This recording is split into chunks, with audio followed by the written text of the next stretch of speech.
Hello guys, good morning. आज हम लोग क्लास 7 का भूगोल पूर्ण चैप्टर देखेंगे। अभी इससे पहले 6 क्लास का पूर्ण रूप से ख़त्म किए, ये 7 क्लास का है। फर्स्ट चैप्टर है पर्यावरण। पर्यावरण किसको कहते हैं? तो इन्वायरमेंटल को कहते हैं। तो पर्यावरण क्या है? सबसे फर्स्ट बात है कि पर्यावरण क्या होता है। हमने हमारे आसपास के मौजूद सभी जीव, स्थान, वस्तुएं और प्रकृति मिलकर पर्यावरण बनाते हैं। जितने भी जीव है, स्थान है, वस्तु है, प्रकृति, ये सब मिलके क्या बनाते हैं? पर्यावरण। पर्यावरण के मुख्य घटक कौन है? तो प्राकृतिक है, मानव निर्मित है, मानवीय है। प्राकृतिक जितने भी प्रकृति के द्वारा प्राप्त हुआ। प्राकृतिक किसको कहते हैं? जो अपने आप से हुआ है। तो जैसे भूमि है, जल है, वायु है, जीव वस्तु है, ये सब जितना क्या है? प्राकृतिक है। मानव निर्मित, अब प्रकृति को ही अब उसके रूप को बदलकर मानव का निर्मित अपने रूप से बना दिए हैं। जैसे इमारत है ना, प्राकृतिक रूप से हमें मान लीजिए मिट्टी मिला, उससे हम लोग ईंटा बना दिए।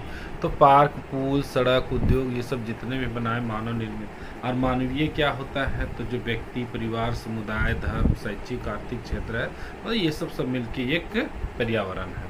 परितंत्र क्या है? परितंत्र में क्या होते हैं? सभी जीव रहते हैं, उसी को हम लोग परितंत्र कहते हैं। मान लिया जाए कि वह तंत्र जिसमें सभी जीवधारी आपस तथा पर्यावरण के भौतिक और रासायनिक कारकों के साथ परस्पर क्रिया करते हैं, उसको क्या कहते हैं? परितंत्र बोलते हैं। अगला चैप्टर है हमारे पृथ्वी के अंदर। तो हमारे पृथ्वी के अंदर क्या क्या है? तो 3 मुख्य भागों में बांटा गया है प्रत्येक को। पर्पर पट्टी, मेंटल क्रोन। पर्पर पट्टी क्या है? सबसे ऊपरी पतली परत को हम लोग क्या कहते हैं? पर्पर पट्टी कहते हैं। महाद्वीप भाग जो है मुख्यतः सिलिका एल्युमिनियम, इसीलिए सियाल इसे बोला जाता है। और महासागरीय भाग में सिलिका मैग्नीशियम से बना होता है ना, वही सिलिका मैग्नीशियम बना होता है, इसीलिए इसका नाम। जैसे अगर मान लिया जाए कि जैसे ऊपर पट्टी जैसे है, तो सबसे ऊपरी परत महाद्वीप का भाग के मुख्यतः सिलिका एल्युमिनियम, और महासागरीय भाग में किसका बना होता है? सिलिका और मैग्नीशियम का। तो दोनों से, सिलिका एल्युमिनियम वाला और सिलिका मैग्नीशियम। मेंटल, बीच के परत को 2900 किलोमीटर गहराई तक, इसको मेंटल कहते हैं। क्रोड क्या है? सबसे आंतरिक परत जो मुख्यतः रूप से निकेल और लोहा से बनी होती है, उसे हम लोग क्रोड कहते हैं। आंतरिक भाग, ये जो एकदम पूरा अंतिम छोर होता है, उसको हम लोग क्रोड कहते हैं। सैल कितने प्रकार के? सैल मतलब होता है रॉक। रॉक मतलब चट्टान जो होते हैं, कितने प्रकार के? 3 प्रकार के। कौन कौन होते हैं? तो आग्नेय चट्टानें, अवसादी चट्टानें और आंतरिक चट्टानें। आग्नेय सैल किसे कहते हैं? तब मैग्मा के ठंडे होकर जमने से बनी हुई, उसे जैसे बेसाल्ट और ग्रेनाइट। क्या होता है ना कि धरती के नीचे गर्म तरल पदार्थ है, जब वो बहुत ज़्यादा मान लिया जाए कि जो ये है कि गर्म तरल पदार्थ ये बाहर निकलने की कोशिश करता है।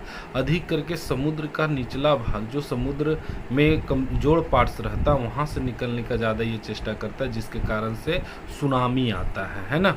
तो वो वहाँ पे है। लेकिन हम लोग के धरती पर अगर कहीं ऐसा है कि अगर जगह ना मिला तो धरती से भी फट के बाहर निकलेगा। तो ये इस प्रकार से रहता है कि मान लिया जाए ये यहाँ है ना, तो इस प्रकार से तो यहाँ पर जब निकलेगा बाहर तो यहाँ टीला नुमा हो जाता है, इधर भी टीला नुमा होता है। तो उसको हम लोग क्या कहते हैं कि मैग्मा के ठंडे होकर बनने वाले पदार्थ आग्नेय सैल कहलाते हैं। अवसादी किसे कहते हैं? छोटे छोटे टुकड़ों अवसाद जमा और दबाव बनती है, जैसे बलुआ पत्थर, इनमें जीवाश्म पाए जाते हैं। वही छोटे छोटे हवा के कारण से टुकड़ा टूट टूट के जब बाहर निकलता है तो उससे अवसादी बनती है। केंद्रित क्या है? अत्यधिक ताप और दाब के कारण आग्नेय और अवसादी सैलों को बदलने की उनसे बनती है, उस जैसे संगमरमर हो गया। ये दूसरा चैप्टर। तीसरा चैप्टर में है हमारी बदलती पृथ्वी, है ना, पृथ्वी की गतियाँ। तो अंतर्जात बल और बहिर्जात बल। अंतर्जात बल मतलब पृथ्वी के आंतरिक भाग से उत्पन्न बल, जैसे उदाव, भूकंप, ज्वालामुखी, ये सब क्या हो गया? अंतर्जनित बल। और बहिर्जनित बल पृथ्वी की सतह पर कार्य करने वाला है अपर्दन निक्षेपण। जैसे मान लिया जाए कि अंदर में क्या क्या हो सकता है? तो भूकंप हो सकता है, तरल मैग्मा पदार्थ बाहर निकलेगा, है ना, तो तरल मैग्मा पदार्थ बाहर निकलेगा। इस प्रकार से ये तरल मैग्मा पदार्थ बाहर निकल रहा है। तो ये जो हमारा है ये क्या है? तो इससे हमारा ज्वालामुखी निकल रहा है। धरती के प्लेट अंदर जब आपस में एक दूसरे के वलय होते हैं या रूपांतरण होते हैं तो टकराते हैं। तो ये सब जो आंतरिक बल है, उसी को अंदर में जो हलचल हो रहा है उसको आंतरिक बल। अब बहिर्जलित बल किसको कहते हैं? तो निश्चित है कि अपर्दन। जैसे मान लो कि ये धरती का टुकड़ा है, अब यहाँ हवा चला, इसके ऊपर बाहर निकल, या हो सकता खूब जोर से पानी पड़ा तो ये मट्टी कट के चल जाना। तो एक जगह से दूसरे जगह जब ये अस्थिरता आती है, अस्थिरता, तो उसी को हम लोग क्या कहते हैं, बहिर्जनित बल बोलते हैं। मुख्य कार्य क्या है, तो अपक्षय और अपर्दन। तो अपक्षय और अपर्दन का मतलब क्या होता है कि हवा, जल, बर्फ द्वारा चट्टानों और टूटना, एक स्थान से दूसरे स्थान से बहकर जाना अपर्दन कहलाता है। अभी हम बताएं, मृदा को कटना अपर्दन कहलाता है। नदी का क्या कार्य है, तो जल प्रपात, विसर्प, गोखुर झील और डेल्टा का निर्माण करता है ना। समुद्री तरंगों का कार्य समुद्री गुफा, तटीय अष्टैंक और अष्टैक क्लिप। पवन कार्य क्या है, मरुस्थल के छत्रक, शैल और बालू डिब्बे।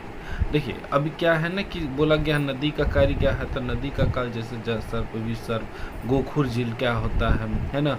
तो जो हमारा मतलब गाय का जो खूर होता है उस नुमानुसार होता है, उसको गोखुर झील कहते हैं। डेल्टा क्या होता है, जैसे मान लीजिए यहाँ पानी गिर रहा है, तो पानी गिरने के कारण यहाँ गड्ढा बन जाएगा, ये इस प्रकार से होगा, मतलब त्रिभुज रूपा ले लेगा, तो इसी को हम लोग डेल्टा बोलते हैं, है ना। तो मान लीजिए पानी जहाँ गिरेगा वहाँ गड्ढा कर देगा, उसके इधर जितना भी बनेगा उसी का नाम क्या होता है, डेल्टा है। भारत में सुंदरवन डेल्टा पाया जाता है।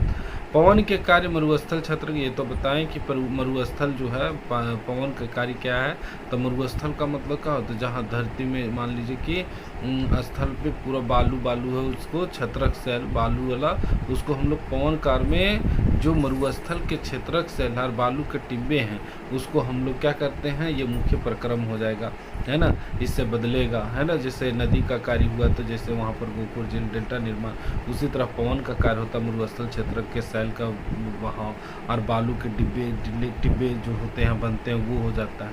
अब हम लोग एयर पढ़ेंगे, तो एयर में सबसे ज़्यादा मतलब जो पर्यावरण में सबसे ज़्यादा नाइट्रोजन गैस 78% है ना। अब यही सब के बारे में यहाँ पर पढ़ने में। एयर मतलब हवा। तो वायुमंडल का संगठन नाइट्रोजन कितने प्रतिशत है, 78%, ऑक्सीजन 21%, कार्बन 0.03%, आर्गन 0.93% तथा अन्य गैस है। हम लोग ऑक्सीजन क्या करते हैं, हम लोग जो श्वास में लेते हैं उसे ऑक्सीजन कहते हैं, जो छोड़ देते हैं कार्बन डाइऑक्साइड, और पेड़ पौधा जो लेते हैं वो कार्बन डाइऑक्साइड लेते हैं और ऑक्सीजन छोड़ते हैं। नाइट्रोजन क्या होता है, तो चिप्स के जितने भी पैक में है या जो भी पैकेट बनता है उसमें नाइट्रोजन गैस, उससे क्या होता है, मॉइस्चर नहीं आता है। हवा निकाल दीजिए, कुरकुरे ये सब चिप्स में देखिए, उसके बाद कैसा लगेगा। तो ये नाइट्रोजन उसी को जो नरम ना हो उसके लिए जो बने रहता है उसे हम लोग नाइट्रोजन कहते हैं। अब वायुमंडलीय की परतें, वायुमंडलीय की कितने परतें हैं, तो वायुमंडलीय का मतलब जो आकाश वाला है वो, तो उसको 5 भागों में बांटा गया है। क्षोभ मंडल, समताप मंडल, मध्यम मंडल और बाह्य मंडल और बहिर्मंडल।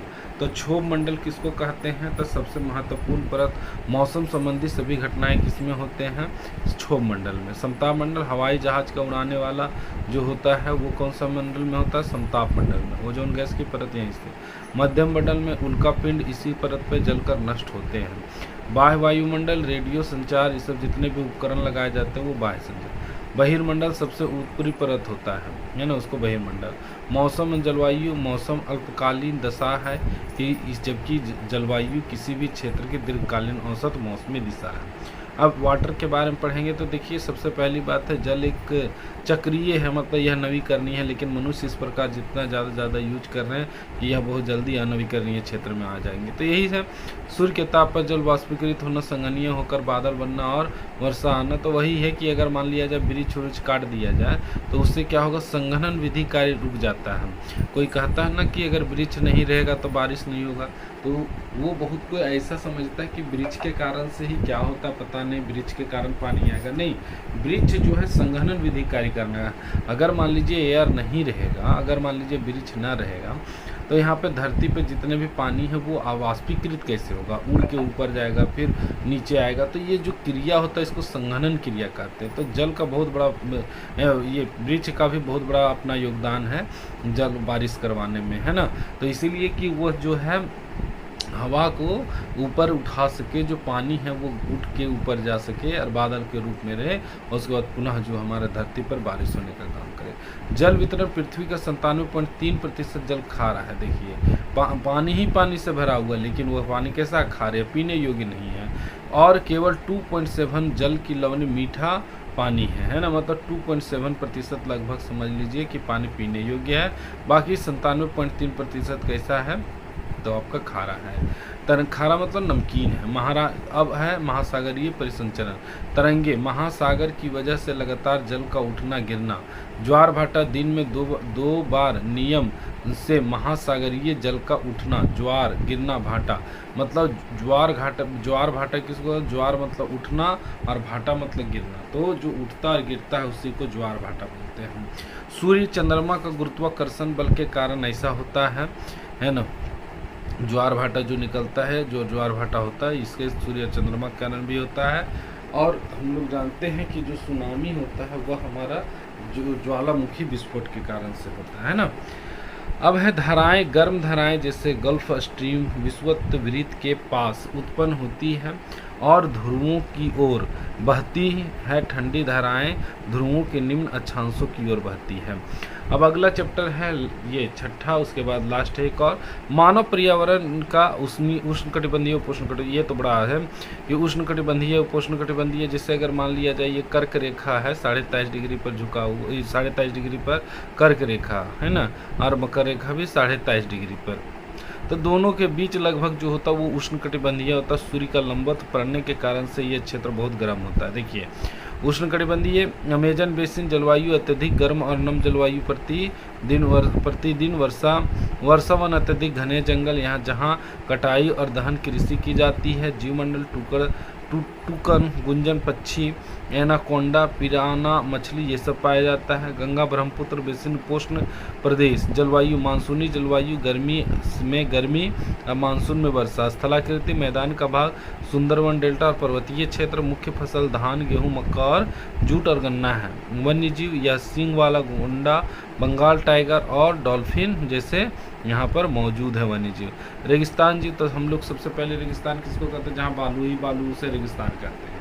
भारत का सबसे बड़ा कौन सा होगा? तो भारत का थार होता है। और गर्म रेगिस्तान सहारा है ना। अगर पूछ दिया जाए विश्व लेवल पर, तो विश्व लेवल पर जो सबसे बड़ा है वह होगा सहारा, और भारत का जो है वह कैसा है? थार है, थार रेगिस्तान है ना। उत्तरी अफ्रीका में विश्व का सबसे बड़ा गर्म मरुस्थल है। जलवायु अत्यधिक गर्म दिन और अत्यधिक ठंडे रहते होते हैं। लोग आजीविके बेदुइन और तुआरेगा जैसे जनजातियां, पशुपालन, ऊँट को जानते हो, रेगिस्तान का जहाज कहा जाता है। खजूर का पेड़ और मरुदान के पास कृषि की जाती है। ठंडा रेगिस्तान लद्दाख, भारत जम्मू कश्मीर लद्दाख क्षेत्र वृहद हिमालय क्षेत्र है। जलवायु अत्यधिक ठंडी शुष्क रहती है। लोग संस्कृत मुख्य बौद्ध मुस्लिम आबादी, प्रसिद्ध बौद्ध मठ है। जीव जंतु याक, जंगली भेड़, बकरी, जो और चीरू उपयोग सहतूत ऊन के लिए किया जाता है। बस यही चैप्टर यहाँ तक 7 तक था। आज तक यहीं रहने देते हैं। धन्यवाद। आपको अगर वीडियो अच्छा लगे तो सब्सक्राइब करें। और ठीक है, धन्यवाद। अब हम इसे बंद करते हैं।